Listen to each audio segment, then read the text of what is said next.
All right, welcome to this very informal training session on basically OneNoting and how I use OneNoting in a middle school setting. I'm also joined by a former colleague, Matt. Matt, are you there? Very good. And basically I'm going to run through some of the things and the ways how I use OneNote. This session is very much a starting session for a lot of people, and it's how I can complement my teaching practice and the ways that I've always taught by using some of the tools in Microsoft 365. If there's value out of this session and people would like me to do more, I'd be more than happy to string together a few of these videos and show how I incorporate Teams, Flipgrid, Forms, and a number of different products within the 365 suite. So just really quickly before we start, I just had a few questions from a few people that wanted a link to this video, and one of the questions that they asked was, can I put this towards professional development hours? If you're a teacher in Australia, obviously you would be well aware of the fact that you need to log professional development hours, and the answer to that is absolutely. And all you need to do is jump on to this website here, education.microsoft.com, and you just sign in with your 365 account. As soon as you've done that, click on your picture or your initials and click on this redeem achievement code. Once you click on that, basically a box will come up and you just put this code into there and click redeem, and you'll get a certificate, and then you're all done. So that's that out of the way, and let's get into what we're doing in this session. So I want to talk a little bit quickly about just understanding your limitations and what sort of limitations that you have and how that might affect your OneNoting experience within schools. Getting organized. So once you decide what sort of a template that you want for your OneNote, how to sort of put that template together, and some tips and tricks to make it a little bit easier for you. The power of the collaboration space, but not only how it's so wonderful, but how there are different ways that you can collaborate with your students using flexible surfaces and flexible learning spaces. And also how, even though I'm a maths teacher, and Matt, who's joining us, is also a maths teacher, why OneNote is so good in literacy subjects too, to round things off. So, all schools have different capabilities when it comes to IT, and understanding those limitations before you begin developing big programs is a very important step for everyone. Get to know your IT guys and also what sort of devices that you're working with. So in schools, currently there are two main models that schools use, and one is BYOD, and it's probably the most common one, and that stands for bring your own device. Matt, I believe when we were colleagues a number of years ago, the school that you were at was BYOD. Is that still the case? Yeah, it's definitely, if you're looking at, if you can get into your IT guys' ears, I would highly recommend school issue devices.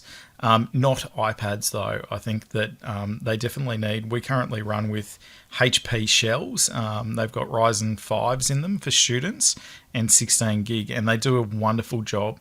Being school issue laptops is definitely an advantage in some ways because they're under the school IT umbrella. One of the things that I can do, being in that situation, I'm ahead of year currently of year 7s. One of the things that I do, this is a laptop background that has a habit of mind on it. I update this every fortnight and push this out to all of the year 7 laptops. So I can put things on there like reminders and upcoming assessment dates. And it also is a nice little throwback for teachers to understand what theme we're looking at over the fortnight. So school issue, BYOD, they both work. Usually BYOD, schools have certain parameters that students need to buy with their devices. One of the things that I would highly recommend is, once again, talk to your senior admin team and try to get your screens touch enabled so students can use stylus pens. That certainly will help what you can do within 365. Also consider what type of internet you have. Matt, you're at a boarding school. How did learning at home go for you with students in rural and remote areas with internet during that period?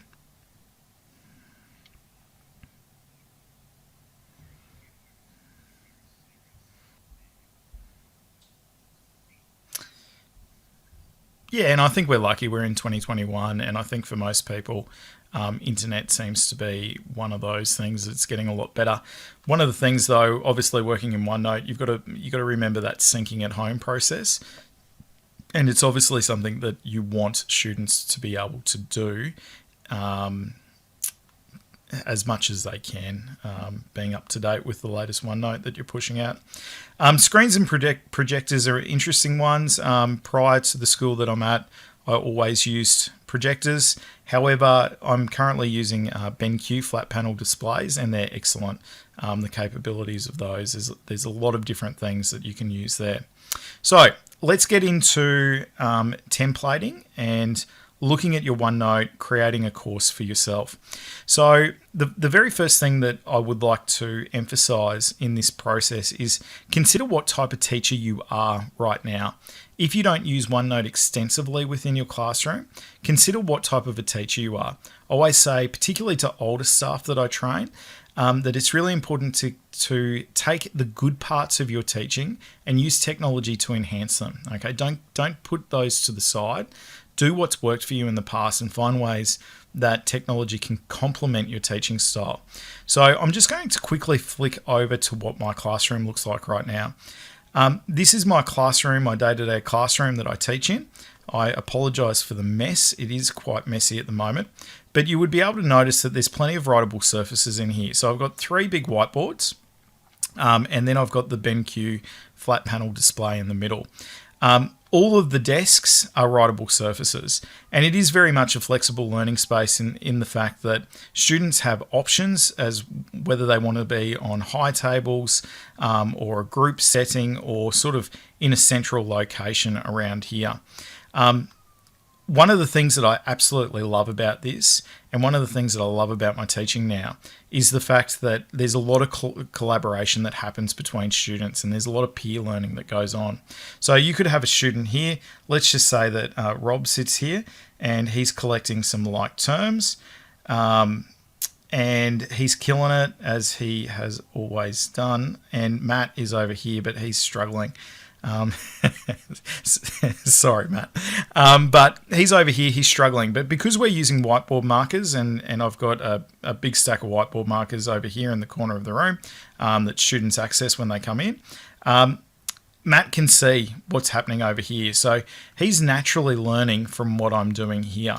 One of the other things that I didn't like prior to using OneNote exclusively in my rooms is I didn't like the fact that I was stationed towards these big whiteboards here. By doing all of my teaching out of OneNote, it meant that I could now roam the room, and students were looking at what I was inking on the screen as I was moving around. So it's made the process of actually being able to get around to students while you actually teach the content a lot easier. The writables also, it's fantastic because students can't hide anymore. They can't hide behind in their notebook, in their notes. You're able to see it right there on the desk. Very big and very bright, so you can help. So when I was building my template, I needed to consider everything that was going on in here. How am I going to develop my OneNote to actually enhance what's going on in that room? And I've written here, ditch the board, embrace the screen. That's directly related to this here. So this is what my lesson template looks like, and I'll jump over to OneNote in a second and I'll show you it a little bit deeper, but that statement is directly related to this. Basically, because I am inking now on my OneNote and within my OneNote while I teach, I can screen record my lessons. So if a student is away, if someone is sick, basically they know to come onto the OneNote, click on this link, and they can watch our class as it unfolded that day. It means that I don't have to catch students up anymore. I save an enormous amount of time, and I think that students are actually better trained in self-directed learning because of this. All of these links here direct students to different pages. Okay, so now into actual designing. Okay, one of the people online said to me, I noticed that the video that I posted, I was using OneNote 2016. You'll notice that I'm in the app right now. I do all my teaching out of the app. There's some really good maths options in here. I'm sure that you're all aware of the certain functions that you can use within the app, and I'll go into some of those a little bit later on towards the end, but the app is fantastic to teach out of. As far as actually creating content and designing your page, I personally think it's quite clunky and I don't like it that much. So 2016 is where I do all of my planning. Down here in my taskbar, I've got both the app and 2016 running simultaneously. So this is 2016. It looks a lot more like Microsoft. So for those of you who have used Microsoft for a lot of time, this would be familiar to you. So when I created my template, basically what I wanted to do was I wanted a few things. I didn't like how in a lot of OneNotes, there were just links sitting everywhere. I wasn't a fan of that. So I wanted to pretty that up a little bit, I guess. I also wanted a uniform approach. Okay, so all of my lessons here look the same. Okay, so they all look the same.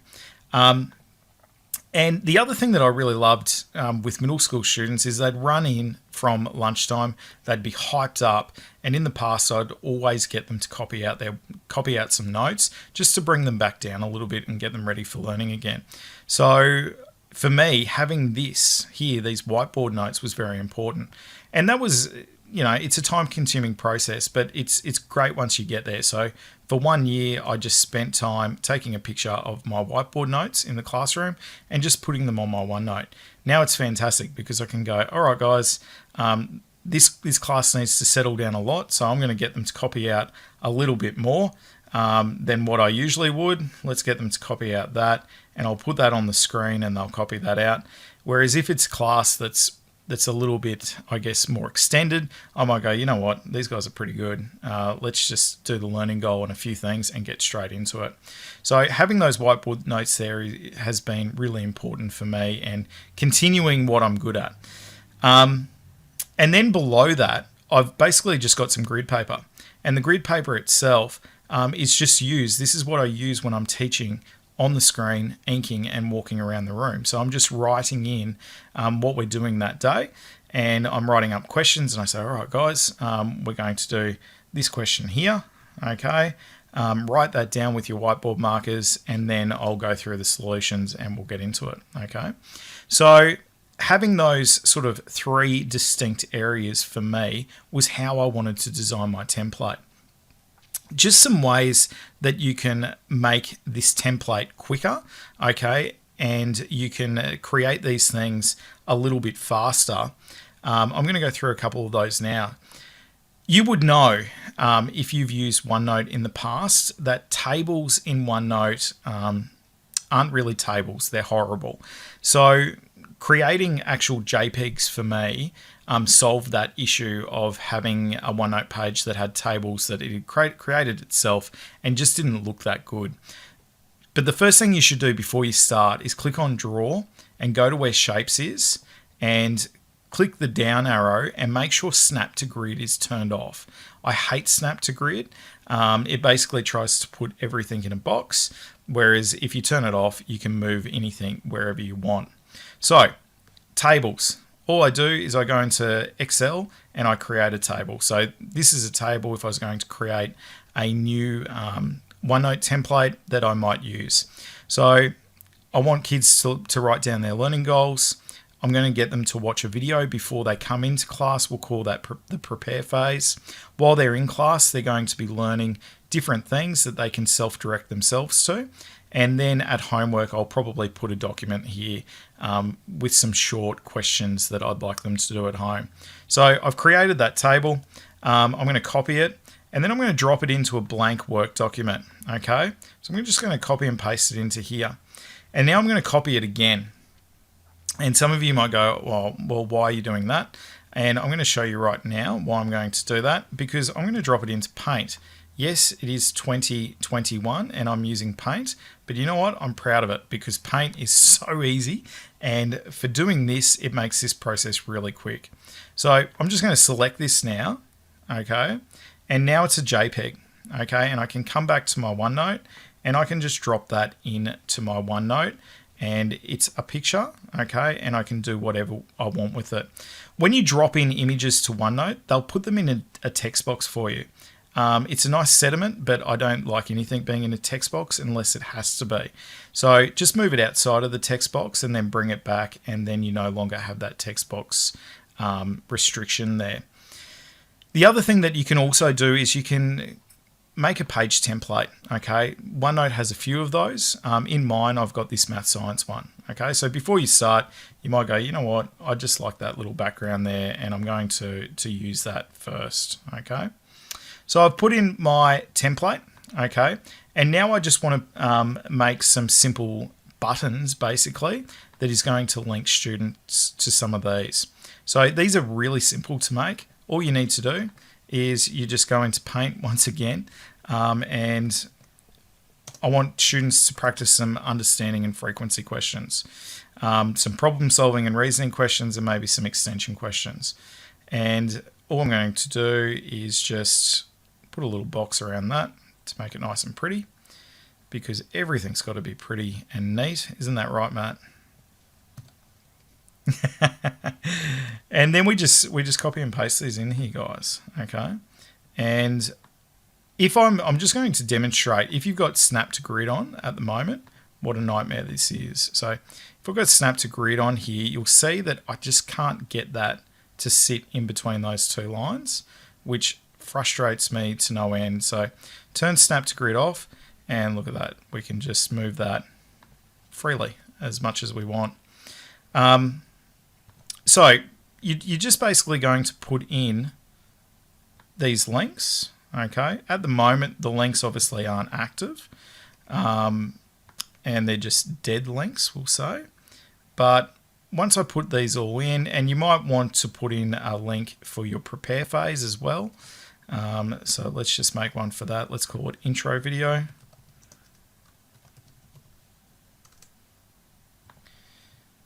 And this is honestly quite a simple process, and it shouldn't be a time-consuming one. Making these sort of things, you want to get them right the first time, because in theory, like I have done, you're going to use this lesson template for everything.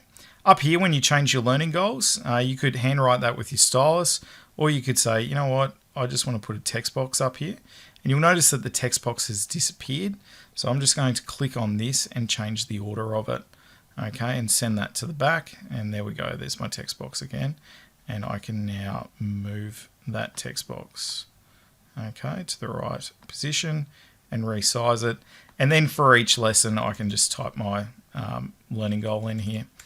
Now, once you've done that, what you would do, and you've got your lesson template, you might put your whiteboard notes in there, you might get some grid paper from Google and stick it down the bottom.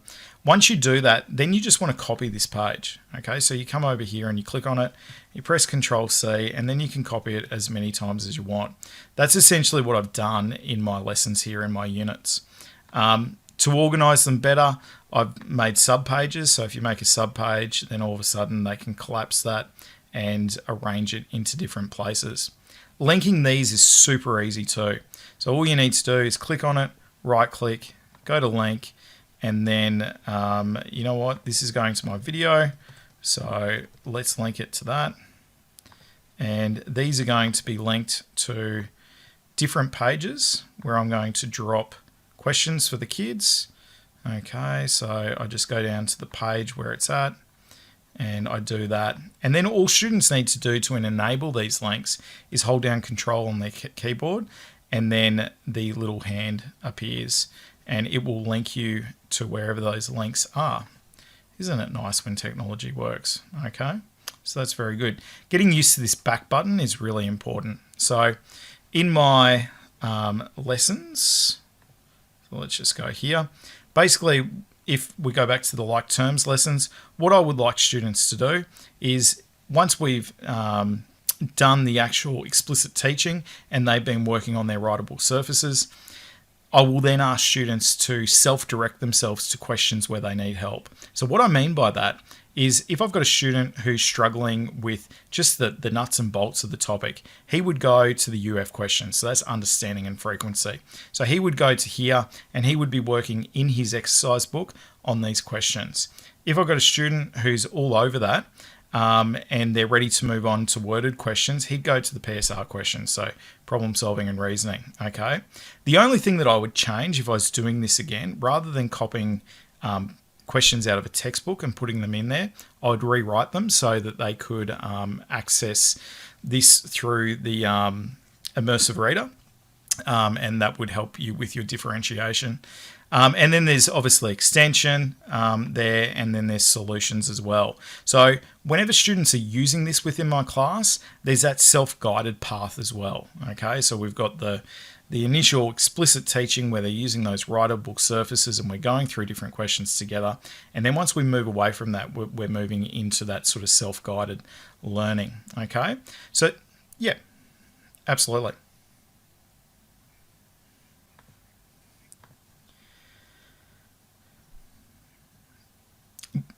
Yes, they have access to everything. I have in the past done it, so I've just put a unit up there at a time. The only thing that I limit to students and their access is actually the intro video, right? So I release these about a week prior because I want it to be reasonably fresh in their mind. In the past, I've just had the links sitting here, and look, it was great. Kids would jump on and they would get a whole term's worth of homework done. They'd watch an hour and a half of maths videos one weekend. But for me, I sort of want it to be fresher in their mind. So that's the thing that I limit. But you know what? If they're going ahead and they're looking over what's coming this term, I think that's great. And it's also really good if a parent contacts you at the start of the year or start of a term and says, hey, listen, we've got a tutor coming in to help our kid. Where's some work that we can give them? You can go, hey, here's the OneNote. This is everything that's coming towards it. The other thing that I do at the end of the unit is I have a revision page, which basically links all of their Whiteboard lessons that they have for that term. So they're just grouped into a playlist for them to access. And it also has different revision topics on there as well that they can access. So they can come in here and they can go, all right, I need to practice angles at a point, and they can look at those. Does that answer your question? Yeah. All right, so let's jump back here. Talked about the app in 2016, creating tables, an easy way, snapped grid, linking pages, snip tool, and paint. So that's good stuff. Now, the collaboration, like I said, one of the big assets with rolling out my teaching and learning this way has been what's going on in this room with the writable surfaces. So if you're in a school and it's BYOD and your students don't have, if they don't have stylus pens that they can use, try to get some writable surfaces. And you know what? Even prior to our classrooms all being rolled out with this gear, we would have whiteboards, just sort of 40 centimetre by 40 centimetre whiteboards that the kids would use on their tables. And they still worked great. Okay, so if you can get your hands on those, if you can't get the students to ink, then that's fine. I actually prefer to use the whiteboard system compared to inking. Okay. But if you don't have writable surfaces, but you can ink, then I would strongly suggest that you use the collaboration space in OneNote.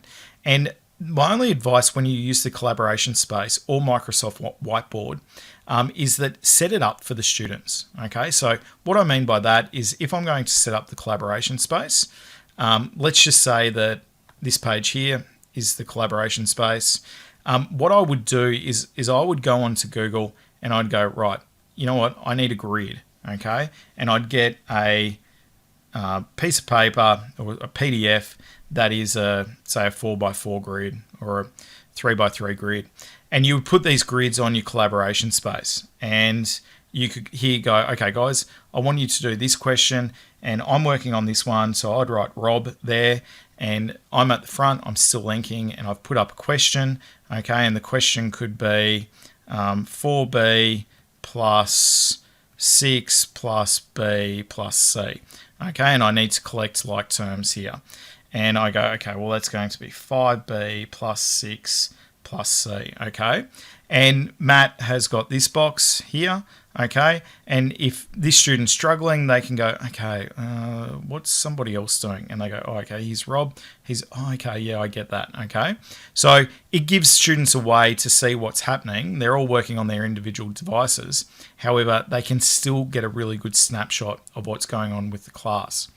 There's probably a fair few of you out there that's going, you know what, I've used the collaboration space and it just creates page conflicts. If you have that trouble in your school, then I would strongly suggest that you give Microsoft Whiteboard a go. Okay, Microsoft Whiteboard has completely changed that issue for a lot of people, and it's in your software suite. So grab it and use that. Okay.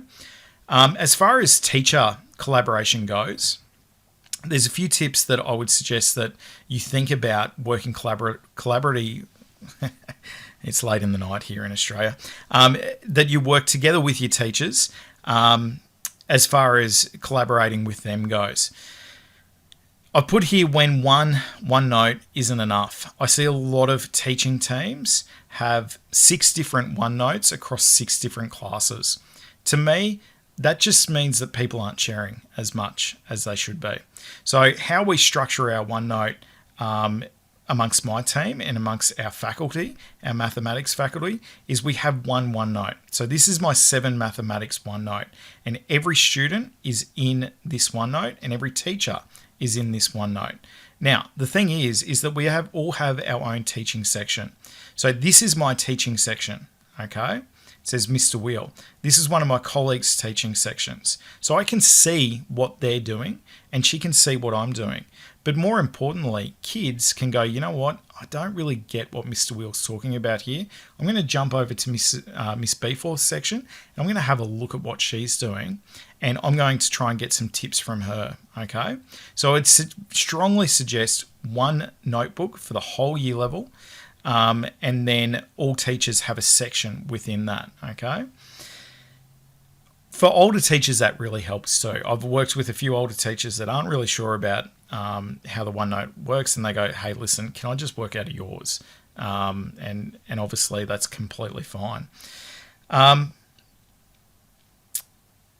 When you have like a master page, and I would say that in each year level, we have one teacher section that is the main teacher section, okay? In year 7, it would be mine. We use that as sort of a central resource, okay? So all of the other teacher sections branch out from that, okay? They're an excellent way to share what you're doing, and I've touched on that before. I can see what other staff are doing and they can see what I'm doing, and there's sort of no smoke and mirrors at all, which you can get in some faculties. Use the teacher only section. It's excellent, okay? So the teacher only section basically is a section that only you guys can access as teachers, and in there we have a lot of stuff in our teacher only section. We put all of our exams in there, and it just builds up a really good bank of resources. There are OneNotes that you can create that are teacher only OneNotes. Personally, I think you're mad if you do that. Just jump straight to Teams. Teams is an awesome platform. You can put a teacher OneNote in there if you want. I use Teams now a lot with my students, and if we do any follow-up sessions, I'll show how I use Teams with them within the classroom. Just a little bit on literacy. I know that tonight has been mostly focused around maths. I just wanted to talk though. I work with a lot of middle school teachers, obviously, that are in the literacy subjects, you know, your humanities, your English, those sort of subjects, and they get outstanding use out of OneNote. And what I've actually done here tonight is a great example of what you can do there. If I'm doing a presentation, I can put whatever I like into my presentation. I can put a OneNote link. So this is, a YouTube link. So this is just one of my Whiteboard videos and it works fine. This is just a OneNote page. Okay, that's all it is. And if I was doing this presentation and you were a member of this OneNote, I would share this to you and I would encourage you as we go through these different sections for you to make notes. Okay, so this is in your own personal space. You would be able to ink this and you can distribute to your students and they can do exactly the same thing. You know, they can go, okay, I can embed a YouTube clip into a OneNote page. Fantastic. As a staff member, as a teacher, as I'm doing a lesson, let's say I'm doing something on ancient Rome and I've put on a video about the Colosseum, I could be writing notes here, right? And students can still access all of those notes that I've written in the content library. So they can come back to the content library and they can go, you know what? I need to see Mr. Wheel's notes again on the Colosseum, and they're all there. But they still have their own teaching notes. So long gone are the days where you go into a lecture and you print out PowerPoint slides and you're writing notes next to those slides. Okay, this is a far better interactive way to actually present that. Okay, the other really useful tool that literacy subjects can use is obviously Microsoft Whiteboard, okay, and also the collaboration space. So I've got a lot of teachers that will, in the lead up to revision and to testing, they will set up their content library, or sorry, they'll set up their collaboration space, and they'll say, okay, I want you to get into 6 groups. And they'll get them into 6 groups, and they'll say, today we're going to find sources on this topic. And they'll say, within your group area, okay, so let's say this is group 1, I want the title, I want the author, okay, I want, if it's a primary or a secondary source, okay, and I want a summary of the article, okay. And then these groups will go about researching articles, okay, and they'll fill this in. And then all of a sudden, once they're done, they've got 6 different articles or however many groups you want that students can then go back on and use as sources in their assignments, okay? So that's a really good way as well of utilizing those collaborative spaces within the collaboration space and also Microsoft OneNote. Not OneNote, sorry, Whiteboard. That sort of wraps up pretty much everything I want to go through today. I'm more than happy to do some future sessions about how I use Teams, and Microsoft Forms has come a long way in the last couple of years. SharePoint's a really good one too. If you have any questions about the Whiteboard videos and how we do that, I'd be more than happy to share that. Flipgrid's a great one, and just the whole 365 package is really good. Matt, do you have any questions before we wrap things up?